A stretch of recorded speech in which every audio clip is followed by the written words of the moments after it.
Hello and welcome to Theme Park Information. In today's show, we'll be doing a list of all of the roller coasters I have been on. They'll be appearing on screen, just scrolling down the page. To make it a little bit more interesting, I'll pick a couple of out and give a little bit of feedback, a little bit of background information on them, just so it isn't just words on the screen for like the next few minutes.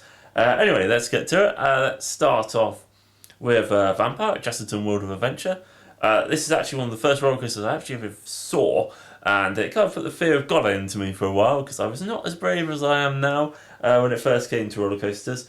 So a ride which generally I quite enjoy. I haven't been on for a while because Chesterton as a park is pretty boring. It's pretty much aimed for kids, unfortunately. So I haven't been able to get around there for a couple of years.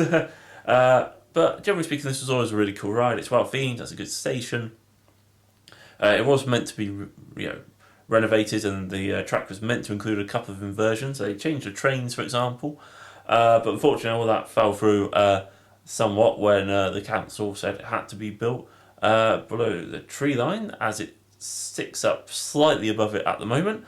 Thought it was a little bit unnecessary, and they probably could have just let Chesterton get on with it.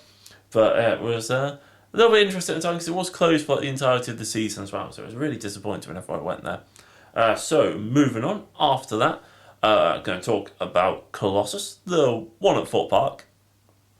This is actually a really cool roller coaster for me because I remember actually having like two swords. Oh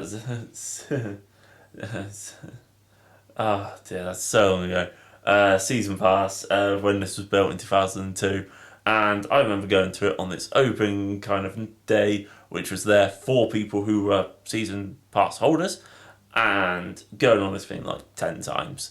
It still had a really long queue, but at the time, and this will blow people's mind, you go on it nowadays, it was actually a really smooth ride, really enjoyable, really well themed, really well painted, everything was up to date, everything was new, really exciting. It was a massive kickstart for Fort Park because it kind of came out of nowhere. In fairness, a couple of years ago you could not see Fort Park building this sort of attraction, and in fairness it has now since been copied at a few parks, and the one, the original one, the original 10 looping one, should I say, is possibly in need of some tender love and care from Fort Park, maybe a renovation or two, because it seems to always have only one train as well, which is a little bit of a pain.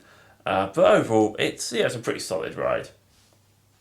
Right, moving on to a roller coaster I've actually been on recently, and that is Dragon Khan. Now, this is a ride which I actually have been on previously, again in 2002. Don't know quite how that's worked out, but it's pretty much a B&M multi-looping roller coaster. Has 8 inversions, couple of vertical loops, 0 G roll, dive loop, corkscrew, and cobra roll. Don't think I've missed one. It's generally speaking a really smooth, comfortable ride. Has a decent first drop. It works really well with Shambhala just behind it as well. But it's a really, really good ride. I mean, it was actually great to have gone on it again. It's like shaking hands with an old friend is how I'd put it to you.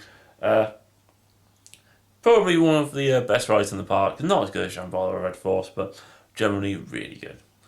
So moving on, we actually have Top Thrill Dragster. And I actually think I've been a little bit lucky in so far. People haven't really watched the Cedar Point kind of videos and stuff like that. So I've been kind of getting away with the fact that Top Thrill Dragster was a little bit disappointing for me. Now, it has to be said, it was actually the first ride we went on, me and Jakey, at Cedar Point, partly because it has some poor technical kind of problems on the most part. So we were like, right, let's go on it, let's get it out of the way.